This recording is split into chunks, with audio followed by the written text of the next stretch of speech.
क्या था वो? चटर-पटर विद सृष्टि। वो मेरा गेम प्ले का नाम था। उसमें एक खेल था 3 शब्दों का खेल। तो पहली बार ऐसा हुआ था कि मैंने अमिताभ सर को कोई गेम खिलाया था। कैसा लगा ये चीज़ तो सोशल मीडिया पे भी बहुत फ़ेमस हो रही है कि मुझे यकीन नहीं हो रहा था वहाँ पर भी कि मैं सर के सामने हॉट सीट पे बैठी हूँ। तो मैं सेम चीज़ ये कहूँगी कि वहाँ जाके आ गई, सर ने मुझे कई बार यकीन शब्द बोल के यकीन दिला दिया है, पर मुझे अभी भी यकीन नहीं होता है कि मैं सर के सामने बैठ के और हॉट सीट पे बैठ के यहाँ आ चुकी हूँ।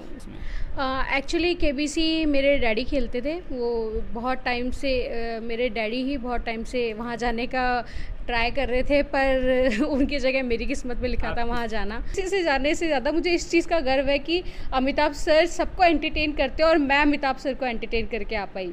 तो मुझे इस चीज़ का बहुत अपने आप पे जो प्राउड है मुझे इस चीज़ का है। नमस्कार, जय हिंद। आप देख रहे खबर राजस्थान में, आपके साथ जी.के. लूधिया। आज मैं सवाई माधोपुर की धरती पर हूँ और यहीं पे सवाई माधोपुर की धरती पर लगातार चमत्कार और यहाँ की बेटियाँ जो काम कर रही है वो सराहनीय है। आज फिर केबीसी से नरेशी मीणा के बाद हमारी सृष्टि शर्मा जी, जो कि केबीसी से 6,40,000 रुपये का प्राइज़ जीत कर आई है। जानेंगे इनकी पूरी जर्नी के बारे में। नमस्कार मैम। नमस्ते। आपका परिचय दे दीजिए हमारे दर्शकों को एक बार।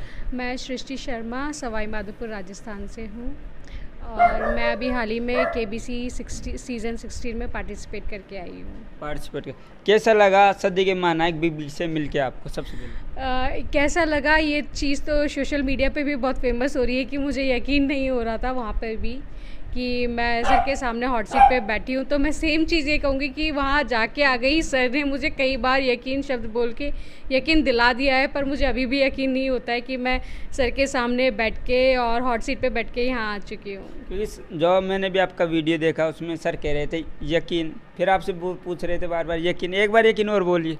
कैसा लग रहा था आपको? मुझे वहाँ भी यकीन नहीं हो रहा था और मुझे यहाँ भी यकीन नहीं हो रहा है कि मैं पूरे देश के सबसे बड़े एक्टर के सामने मैं बैठ के हॉट सीट पे बैठ के, जैसे हर इंडियन केबीसी बचपन से ही मैंने बचपन से ही केबीसी देखा है और मेरी तरह इंडिया के सारे युवाओं ने, चाहे वो कोई सा भी एज ग्रुप हो, बच्चों से लेके बूढ़ों तक, हर कोई साथ में फैमिली बैठ के रात को केबीसी देखती है। और ये मेरे लिए तब भी यकीन करना मुश्किल था और अब भी यकीन करना मुश्किल है कि मैं वहाँ सर के सामने बैठ के आ गई हूँ। और मैं वहाँ सर को भी बोल रही थी कि सर आप मेरा नाम ले रहे हो, मुझे बिल्कुल भी यकीन नहीं हो रहा है। यकीन नहीं हो रहा, आपका नाम ले रहे थे? हाँ, जैसे वो बोल रहे थे सृष्टि जी, तो मुझे तब भी बिल्कुल यकीन नहीं हो रहा है कि जिनको हम पर्दे पे देखते हैं, जिनको लोग जिनकी एक झलक पाने के लिए या फिर उनके लोग घर के बाहर घंटों घंटों खड़े रहते हैं कि हमें एक झलक मिल जाए उनकी, तो वो खुद मेरा नाम ले रहे थे। वो मुझे मतलब उन्होंने खुद एक, जैसे आपने देखा होगा एक क्लिप बहुत वायरल हो रही है कि सर मेरे पास खुद आए कि आप प्लीज़ मेरी टाई ठीक कर दोगे, तो वो चीज़ तो इतनी वायरल, हाँ, नीचे हो रहे, फिर आपने ठीक किया। हाँ, तो वो सर खुद जैसे मेरे पास आए और वो चीज़ तो इतनी वायरल हुई कि मेरी फ्रेंड जो जर्मनी और क्या नाम है, मेरे जो भाई कनाडा में रहते हैं, तो उन्होंने भी उस चीज़ का स्क्रीनशॉट लेके भेजा कि देखो हमारे भी जो वर्क प्रोफाइल का जैसे लैपटॉप ओपन करते ही ये चीज़ उनके उस पर सबसे पहले शो हो रही थी। सबसे पहले से आपने कैसे सोच लिया कि मैं केबीसी में जाना चाहती हूँ? कितने साल आपने इसके लिए प्रैक्टिस की? कितनी बार आपने इसका फॉर्म भरा? उसके बाद कितने साल बाद आपका नंबर आया इसमें? एक्चुअली केबीसी मेरे डैडी खेलते थे। वो बहुत टाइम से मेरे डैडी ही बहुत टाइम से वहाँ जाने का ट्राई कर रहे थे, पर उनकी जगह मेरी किस्मत में लिखा था वहाँ जाना। क्योंकि ये चीज़ मैंने मेरे डैडी जैसे हिंदी में साथ में प्ले अलॉन्ग में खेलते थे और मैं इंग्लिश मीडियम से पढ़ी हुई हूँ थ्रू आउट, तो मेरे को इंग्लिश के लिए मैंने अपने फ़ोन में डाउनलोड किया था। तो ये हर घर से ट्राई करता ही है ना एक बार कि हम केबीसी में जाएं, पर मेरे लिए बिलीव कर पाना बहुत मुश्किल हो रहा था कि सच में केबीसी से कॉल आया। जब मेरे पास पहला केबीसी से कॉल आया था तो मैंने उनको फ़ोन पे भी ये चीज़ बोल दिया था कि प्लीज़ आप मुझे पागल मत बनाइए, मुझे पता है कि आप कोई स्कैम कॉल कर रहे हो। तो वो उन्होंने बोला था नहीं मैम, आपके पास ईमेल आ जाएगा और हमें आपसे कोई OTP वगैरह कुछ नहीं चाहिए, आपके पास ईमेल आ जाएगा आप खुद। तो मैंने काफ़ी वेरीफाई किया था उनके कॉल को भी कि ये सच है कि नहीं है। क्योंकि सोशल मीडिया पे भी आज सबसे ज़्यादा अगर फ्रॉडिंग हो रही थी KBC के नाम पर, आपने देखा होगा कि आपके लगभग सबके मोबाइल पे एक बार तो व्हाट्सएप पे आ गया होगा KBC के आपने 25 लाख जीते या 10 लाख जीते, उतना मैसेज आ जाता। तो इसलिए कि आजकल लोग कन्फर्म नहीं कर पाते कि KBC से कॉल आ रहा है हमारे पास, यकीन नहीं कर पाते। हाँ, ये तो है ही, क्योंकि सबसे ज़्यादा जो स्कैम्स होते हैं वो KBC के नाम से ही होते हैं, क्योंकि पूरे इंडिया में KBC देखा जाता है और आज से नहीं, काफ़ी सालों से देखा जाता है। और लोग इस झांसे में बहुत जल्दी आ भी जाते हैं KBC के नाम से, क्योंकि हर कोई क्योंकि वो प्लेटफॉर्म ऐसा है। और जनरली मेरे लिए भी बिलीव कर पाना बहुत मुश्किल था कि वो KBC से कॉल है। पर मैं इस चीज़ के साथ साथ सारी ऑडियंस को सतर्क रहने के भी कहूँगी कि अगर आपको कोई भी रैंडमली KBC के नाम से कॉल करता है तो आप प्लीज़ बिलीव ना करें। मैंने भी क्रॉस वेरिफिकेशन करके और फिर वहाँ से आगे से उन्होंने इंटरव्यू कॉल जो भी मेरे साथ हुआ, मैंने उस चीज़ की पहले वेरिफिकेशन की थी। मैं नहीं चाहूँगी कि कोई भी किसी भी स्कैम में फंसे। आपको जब KBC से कॉल आया, आपको कन्फर्म हो गया कि मैं KBC के लिए क्वालिफाई हूँ, अब मेरे को जाना है KBC में, कैसा लगा कि मैं KBC में जा रही हूँ? बिग बी के सामने तो मेरे को जाना है यार। अगर मैं जीतती हूँ नहीं जीतती हूँ ये तो बाद का फैसला, सवालों पे आएंगे। उससे पहले भी आपको मिलते होंगे बिग बी सर सवालों से पहले, या उनकी जो टीम है वो KBC की, वो आपको उनकी बैकएंड टीम तो बहुत KBC की बैकएंड टीम बहुत ज़्यादा सपोर्टिव होती है। फर्स्ट ऑफ ऑल कुछ प्रोसीजर्स होते हैं पहले KBC में जाने से पहले, आपको टेस्ट वगैरह वो क्लियर करने होते हैं। तो वो सारे मैंने टेस्ट वगैरह क्लियर करे थे। और मैं सच बता रही हूँ आपको, मैं हॉट सीट पे बैठी थी तब तक भी मुझे यकीन नहीं हो रहा। मुझे लग रहा था बस कुछ चल रहा है, जैसे हम डेली KBC टीवी पे देखते हैं वैसे ही कोई प्रोसेस चल रहा है। और जैसे मेरे पास कॉल आते थे टीम से, या फिर जब मैंने टेस्ट भी, तो मैंने बस वो बिना ये सोचे कि मैं KBC के लिए, क्योंकि मैंने बस वो दे दिया था। और वो मेरे लिए अभी भी, मैं बोला था वैसे, अभी भी यकीन कर पाना बहुत मुश्किल है। क्योंकि आपको टिप्स भी मिली है कि सोशल मीडिया पे आप एक YouTube अकाउंट बना लीजिए। उस पर अमिताभ बच्चन जी ने कहा था कि मैं आपको फॉलो ज़रूर करूँगा। हाँ, वो एक्चुअली ये था कि एक गेम प्ले था, पर वो टाइम शॉर्टेज की वजह से वो शायद वो टेलीकास्ट में दिखा नहीं पाए। तो जो एक गेम प्ले था वो उस शो का नाम था, बता दीजिए उसके बारे में भी आप। चटर पटर विद सृष्टि, वो मेरा गेम प्ले का नाम था। उसमें एक खेल था 3 शब्दों का खेल। तो पहली बार ऐसा हुआ था कि मैंने अमिताभ सर को कोई गेम खिलाया था। तो मैंने 3 क्लूज़ थे, तो मैं सर को एक जैसे सर हमें 3 लाइफलाइन देते हैं, वैसे मैंने हर क्वेश्चन में उनको 3 क्लूज़ दे रही थी। और उनको अपनी खुद की ही मूवीज़ का नाम गैस करना था, जैसे सिक्का उछालना, तांगा, तो ऑब्वियसली हम सब जानते हैं मूवी शोले। तो मुझे KBC से जाने से ज़्यादा मुझे इस चीज़ का गर्व है कि अमिताभ सर सबको एंटरटेन करते हैं और मैं अमिताभ सर को एंटरटेन करके आ पाई। तो मुझे इस चीज़ का बहुत अपने आप पे जो प्राउड है मुझे इस चीज़ का है। आप सबको बता दें दर्शकों को कि अमिताभ बच्चन जी तो खेल खिलाते हैं, लेकिन हमारी सृष्टि जी ने जाके अमिताभ बच्चन जी को भी गेम खिलाया, सृष्टि चटर पटर। हाँ, चटर पटर विद सृष्टि। पूरी जर्नी कैसे लगी आपको घर से लेके हॉट सीट तक पहुंचना? क्योंकि हॉट सीट तक पहुंचना एक बड़ी कामयाबी मान लो इस देश के अंदर, क्योंकि बहुत सारे लोग फॉर्म भरते हैं इसमें, जा बहुत कम पाते हैं इसमें। हाँ, ये तो है कि थोड़ा सा जो प्रोसीजर है वो टिपिकल तो होता है, क्योंकि बहुत कंपटीशन ये मान लो कि बहुत ज़्यादा है। हर कोई और हर उम्र दराज का इंसान इसमें जाना चाहता है। 18 साल से लेके 80 साल तक के सब लोग इसमें जाना चाहते हैं। बट मैं फिर भी इस चीज़ को लेके कभी भी माइंड में लेके ये नहीं होना चाहिए कि भाई हम नहीं जा सकते। आप जा सकते हो, आप मतलब, और मैं ये नहीं बोलूँगी कि चलो मेरी सक्सेस का रास्ता ये था। हर किसी इंडिविजुअल इंसान का, मेरा मानना ये है कि हर इंडिविजुअल इंसान के अपना सक्सेस का अपना वे होता है, अपना रास्ता होता है। किसी की सक्सेस किस चीज़ में होती है, जैसे मेरे लिए सक्सेस वहाँ सर को जो मैंने एंटरटेन किया, सर मेरी वजह से हंसे, सर जो मैंने बोला कि सर मेरा नाम ले रहे थे, या फिर जैसे कई चीज़ें, जैसे जो मैंने फास्टेस्ट फिंगर वो खेला, उसके बाद जो हमारा जल्दी 5 होना था वो थोड़ा सा, जैसे यूजली ये होता है फास्टेस्ट फिंगर खेला आपने, आप उसमें आए और आप सीधे हॉट सीट पे आ गए। पर मेरा वाला जो था उसमें थोड़ा सा फर्स्ट टाइम KBC के इतिहास में उसको थोड़ा सा टिपिकल बना दिया गया था। वो थोड़ा सा डिफ़िकल्ट भी था, थोड़ा एंटरटेनिंग वे में भी था कि हमें जो जल्दी 5 जो 1000 से लेकर 10,000 तक के सवाल थे।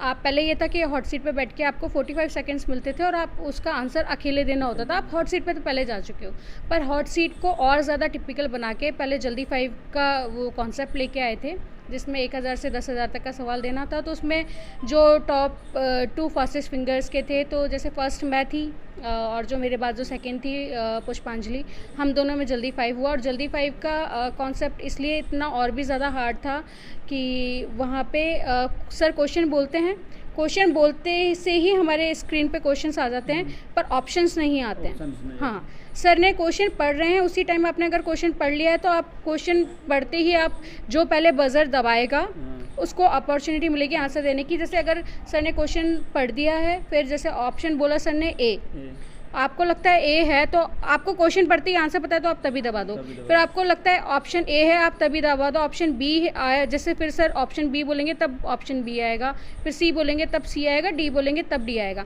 तो आपको मतलब दोनों में से जो जल्दी बताएगा उसका आंसर। हाँ, वो भी विदाउट ऑप्शंस। और उसमें ये रिस्क रहता है कि अगर आपने दबा के बोल दिया और वो गलत हो गया तो सामने वाले अपोनेंट को उसकी पूरी अपॉर्चुनिटी मिल जाती है कि वो फ्रीली उस चीज़ का आंसर दे सकते हैं। तो वहाँ पे जैसे अमिताभ सर भी बोलते हैं कि ये खेल जल्दी का है, जल्दबाजी का नहीं।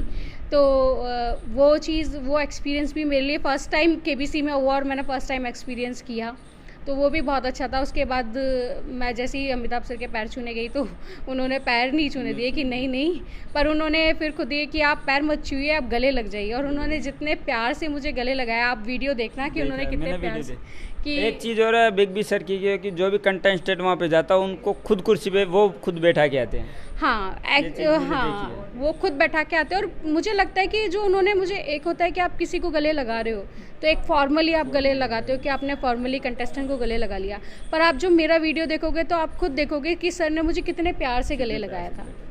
उन्होंने मुझे बहुत प्यार से गले लगाया था और जैसे ऐसे गले लगाया था जैसे कोई अपनी बेटी को गले लगाता है, वो एज ए कंटेस्टेंट या फिर वैसे उन्होंने मुझे गले नहीं लगाया था। आप खुद वीडियो देखोगे तो आप उनके चेहरे पे और वो प्यार देख सकते हो।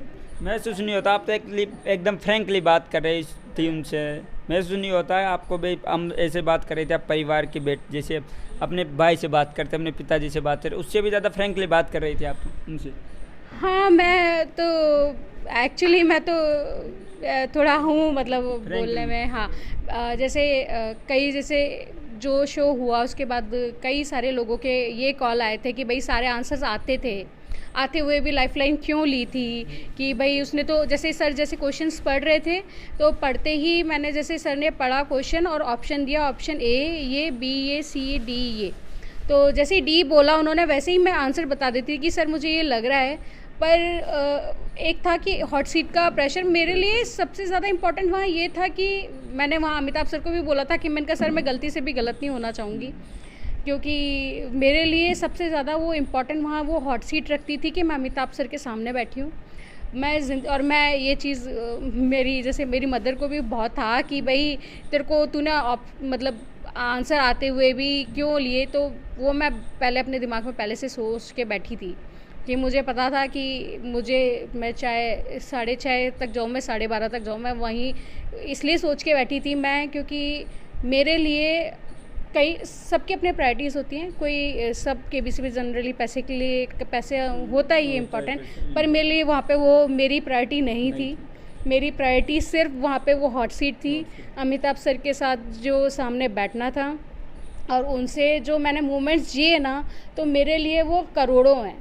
वो मेरे लिए करोड़ों है कि वो 7 करोड़ भी होते हैं ना, तो वो मेरे लिए वो जो मोमेंट्स थे ना वो मेरे लिए 700 करोड़ के हैं। 700 करोड़।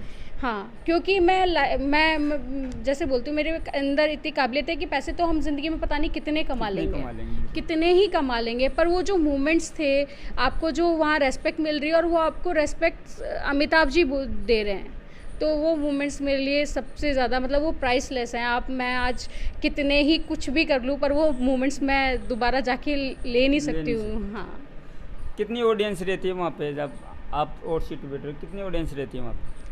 ऑडियंस तो ऐसा होती है, जैसे आप टीवी में भी देखते हो, तो अप्रॉक्स ऐसे तो मैं काउंटिंग्स नहीं बता पाऊँगी क्योंकि मेरा सारा ध्यान सिर्फ अमिताभ सर पे था।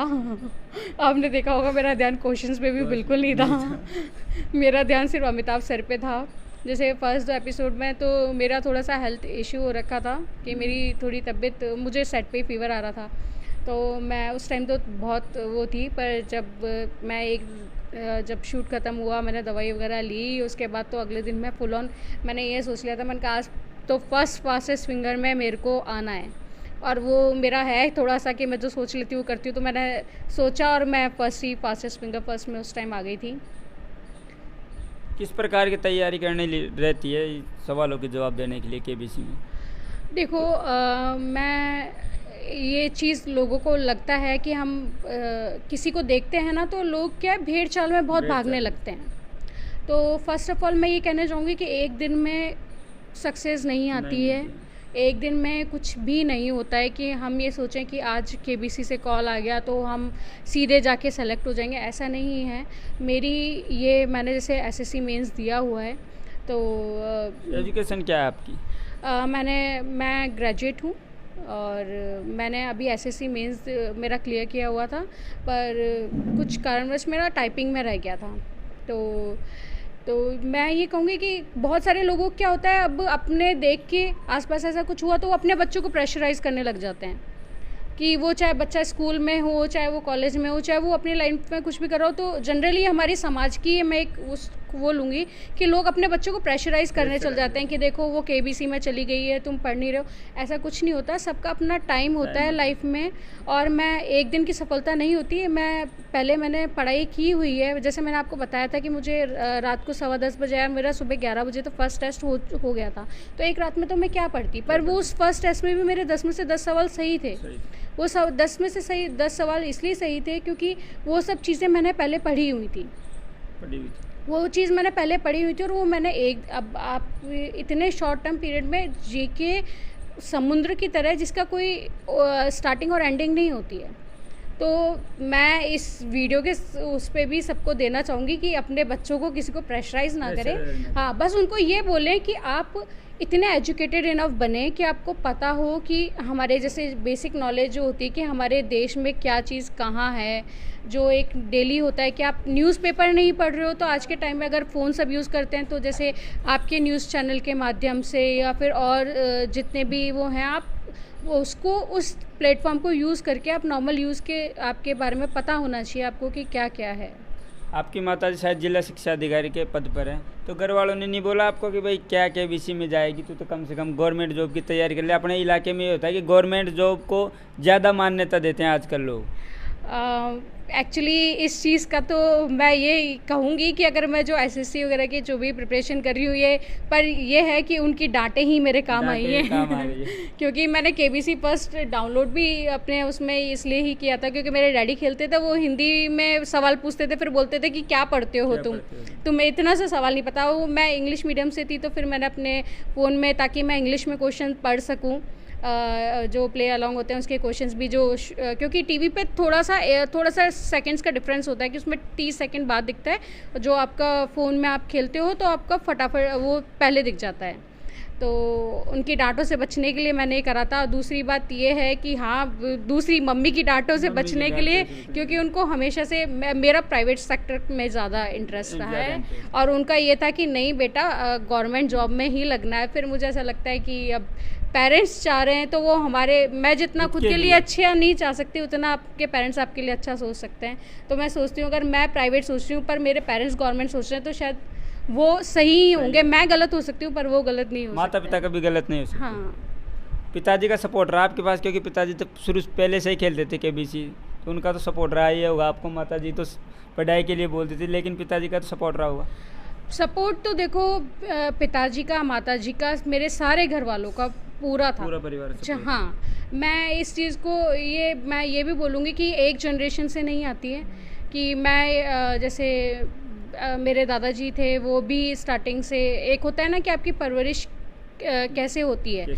तो एक होता है कि जैसे मोस्टली लड़कियों को इन्फीरियर फील करवाया जाता है कि आपको तो बस शादी होके दूसरे घर जाना है और ठीक है बस 12th पढ़ लो, ग्रेजुएशन कर लो, आपको तो बस दूसरे घर जाना है, तो ठीक है जितना लड़की पढ़ रही होता। पर मेरे घर का ऐसा माहौल नहीं था। आप उनको ये था कि आप कुछ भी करो पर आपको अपने लाइफ में अपने पैरों पे खड़े होना है। तो इसमें मैं अपने दादाजी, मेरे नाना जी दोनों का, क्योंकि मेरे आपने बताया से मेरी मम्मी CDO से रिटायर हुई हैं, तो बात यह है कि उन्होंने उस टाइम पे मेरी मम्मी को पढ़ाया। मेरे दादाजी, उन्होंने मेरे डैडी को उस टाइम पे एजुकेटेड बनाया कि उनकी जो थिंकिंग है वो इतनी ब्रॉड हो सके कि वो अपने बच्चों को ये कहने की बजाय कि भाई आप बस ठीक है कर ली ग्रेजुएशन फिर शादी कर दो, ये मेंटालिटी उनकी भी बिल्ड उनकी वजह से ही हुई है। तो मैं ये भी आपके ज़रिए सबको बोलना चाहूँगी कि अब तो खैर बहुत टाइम बदल गया है, हम गाँवों में भी, आप गाँव की बेटियां भी बहुत नाम कर रही हैं, तो प्लीज़ इससे बाहर निकल के आप पहले अपने पैरों पे खड़ी हुई, उसके बाद ये बाकी के प्रोसेस होते हैं। जो लोग इसमें जाना चाहते हैं उनको किस प्रकार की प्रिपरेशन करने की आवश्यकता होती है, क्या क्या चीज़ें पढ़नी होती है? जैसे लोग लगभग गाँव में तो ये चीज़ चलते, ज़्यादातर हिंदी मीडियम चलते, हिस्ट्री, पॉलिटिकल, ज्योग्राफी। हाँ, ये देखो मैं आपको कहूँगी जो आपकी जो स्कूलिंग की पढ़ाई होती है 12th तक, हमारी मुझे लगता है हमारी वर्ल्ड की सबसे बेस्ट एजुकेशन मुझे लगता है इंडियन सिस्टम की है, क्योंकि हम काफ़ी कुछ आप किसी भी बच्चे को ले लोगे 7th क्लास के बच्चों को, उसको भी काफ़ी अच्छी नॉलेज होगी। तो ऐसा कुछ नहीं है कि स्पेसिफिकली कोई बुक नहीं होती है, कुछ वो नहीं होता है। सबसे पहली बात आपकी करंट स्ट्रांग होनी चाहिए, उसके लिए आप डेली अपडेटेड रहिए। दूसरा, आपके देश में क्या हो रहा है वो आपको पता होना चाहिए। एक तीसरा कि आपके देश में क्या क्या है, कहाँ कहाँ है।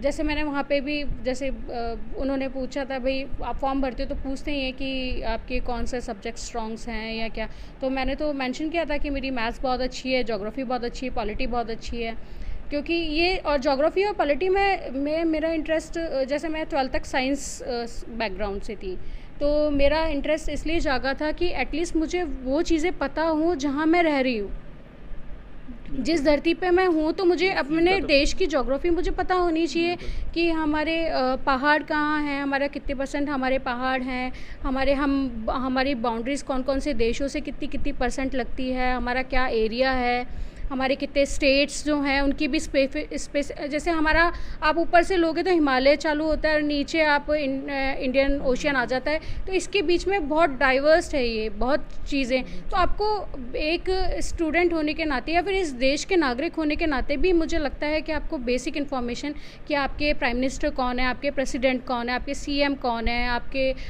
फॉरेन मिनिस्टर कौन है, ये बेसिक नॉलेज जो आपको पता होनी चाहिए। हाँ, वो आपको एक नॉर्मली, और क्योंकि KBC में भी मुझे लगता है कि फर्स्ट प्रायोरिटी उनकी यही होती है कि वो आपसे जो बेसिक लेवल के वो हैं वो आपसे पूछें कि भाई जो आपको नॉर्मली पता होना चाहिए। हाँ, आपसे लास्ट क्वेश्चन कि लोग की धारणा आज के सोशल मीडिया पर एक्टिव है वो चीज़ें सही है, लेकिन आजकल के यूथ को और आजकल की जो महिलाएं लड़कियां उनको क्या संदेश देना चाहेंगे आप?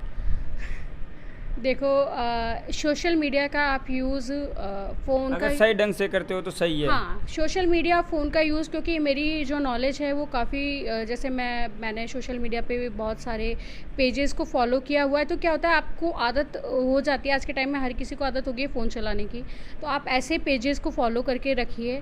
ऐसे यूट्यूब पे भी आप ऐसे चैनल्स को, जैसे आपका न्यूज़ चैनल हो गया, ऐसे न्यूज़ चैनल्स को कि आप चाहो ना चाहो आप जैसे ही सोशल मीडिया पेज खोलोगे, जैसे मैंने इंस्टाग्राम पे बहुत सारे एजुकेशन पेजेस को फॉलो किया हुआ था, तो जैसे मेरा फर्स्ट टेस्ट भी हुआ था, तो उसमें से एक क्वेश्चन मैंने उसमें से देखा हुआ था कि इस बुक का नाम ये है, तो एक होता है कि आपके माइंड में एक इमेज भी बनती है, आप जिस चीज़ को देख रहे हो फिर वो आपके दिमाग में प्रोसेस हो रही है, तो याद करने के अलावा वो भी आपके उसमें होती है। तो आप सोशल मीडिया और जो अपना फ़ोन है आप उसको एजुकेशन के लिए बहुत अच्छे से यूज़ कर सकते हो, क्योंकि आपका माइंड आपके खुद के हाथों में होता है, आप उसको जैसे प्रोसेस करोगे वो वैसे होने लगता है।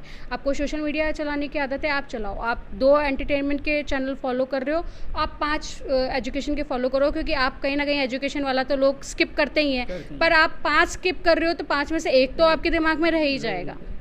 तो आज के टाइम में तो एजुकेशन बहुत इजी हो गई है, मुझे ऐसा लगता है। बहुत सारे फ्री चैनल्स हैं जो आपको एजुकेशन के हर सब्जेक्ट के बहुत अच्छे से पढ़ाते हैं, तो कोई भी फील्ड हो, और मैं मतलब फिर ये चीज़ बोलना चाहूँगी कि देखो सबका अपना सक्सेस का रास्ता अलग होता है। हाँ, तो कभी भी मैं पर्सनली बिलीव करती हूँ कि भेड़ चाल में नहीं चलना चाहिए। आप जो करना चाहते हो, आपकी बस अपने काम के प्रति ईमानदारी होनी चाहिए, दैट्स ऑल। आप फ्यूचर में आप क्या बनना चाहते हैं या क्या करना चाहते हैं? ये सवाल तो ये तो मेरे दिल में है, इसका जवाब तो मैं शायद करके ही दिखाऊंगी। जैसे मैं इस चीज़ में थोड़ा सा बिलीव करती हूँ कि आप जो भी काम कर रहे हो वो आपके रिजल्ट्स बोले, रेदर देन कि आप उस चीज़ का वो करो कि मैं ये करूँगी, मैं ये करूँगी। जैसे आज मेरा जो भी मैंने पढ़ाई की उसके रिजल्ट्स हैं। सरप्राइज देना चाहते हैं, जिसे केबीसी के बारे में आपने किसी को नहीं बताया। हाँ। नरेश मीना जी से जब हमने सवाल किया तो उन्होंने भी ये बताया कि मैं फ्यूचर या जो प्लानिंग करते उसके बारे में किसी को नहीं बताती। तो आपका भी यही है कि हाँ, देखो मैं तो इस चीज़ को कभी डिस्क्लोज़ नहीं करती हूँ। डिस्क्लोज नहीं करना चाहते? हाँ, कि मैं क्या फ्यूचर में करने वाली हूँ, क्योंकि मैं आप किसी भी वे में मान लो, क्योंकि अगर क्या होता है, इंसान है ना, जो सोचता है ना उसको सबसे पहले उसको दिमाग में प्रोसेस करना चाहिए, उसके बारे में काम करना चाहिए। बातें हमें उस चीज़ के बारे में बाद में करनी चाहिए, जब वो काम हो जाए इसके बारे में तो मैं अपना सारा कंसंट्रेशन है वो उस काम को करने में लगाती हूँ। धन्यवाद। थैंक